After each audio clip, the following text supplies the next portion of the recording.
Good afternoon, everyone.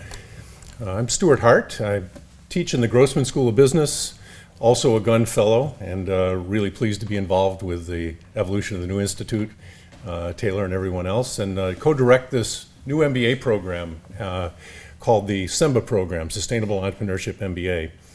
And what I like to do today is, if I could, is talk about one possible company-driven emerging project that I think is representative to some degree of what we're trying to do with SEMBA, which is company-based innovation that'll drive us toward a more sustainable world. That's really what the focus of the program is all about. And so I'd like to look at one example of that. I think it has interesting action research possibilities, and look forward to speaking with anyone afterwards that might be interested. And it's directly, I think, in the wheelhouse of Gunn, right? If we think about the infrastructure question, we think about hard infrastructure, people think about, how do we build facilities and structures to take care of a lot of the problems we have with flooding and drainage and so forth. But we all know that green and natural infrastructure delivers all kinds of benefits thanks to the Gund Institute by and large, that the services provided naturally have great economic value, also great ecological value.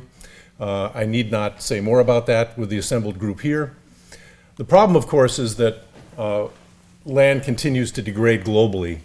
Best estimate, over a quarter of the Earth's land is now considered highly degraded at great cost, right? I mean, we know that this is probably responsible for somewhere between a quarter and a third of the climate crisis, right? If we think about its the ability of lands to absorb carbon, every year now, more and more land degradation contributing to the climate problem.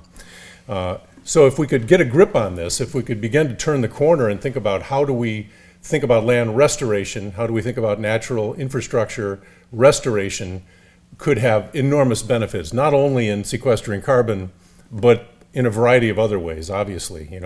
Climate resilience, saved cost in terms of building hard infrastructure, all kinds of benefits. The problem, of course, is that there's no real strategy, either at the national or global level. There are, lots of small one-off projects that have been happening all over the world, here in the United States as well.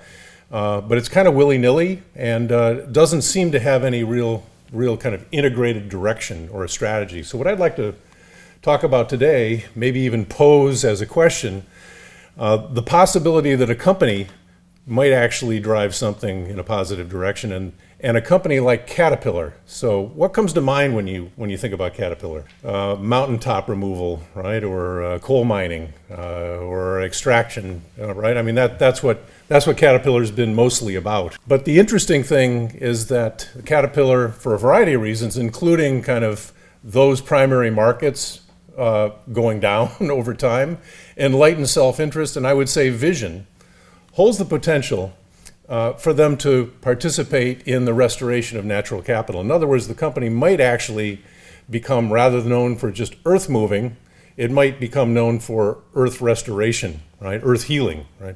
It's a very interesting prospect, I think. I'm involved with the company as part of their corporate sustainability advisory council. And here's what's going on. Of course, people are familiar with Mark Tersik's work. Caterpillar has driven over the last year or so a process of trying to create a consortium of companies, NGOs, governments, universities, academic institutions, focused on how do we build a coherent strategy for natural infrastructure restoration. And the coalition would address lots of issues, but in particular, how do we make this more apparent? How do we increase awareness of this? How do we build public policy regimes? Because obviously a lot of the problem is the reason this is happening is because of policies which really drive us. Think about pressures for economic development, land use policies, and so forth. But perhaps most interesting and kind of the interesting question for us to consider is there a business case for this, right? Might this actually be something that Caterpillar could drive as a business going forward, as it becomes more of a digitally based company, surrounding itself with the right partners and building the right ecosystem? Might it participate in the restoration of natural capital around the world? It's an interesting question. If you'd like to talk about it more, learn more about it, get involved perhaps, come on by my table. Thanks, everybody.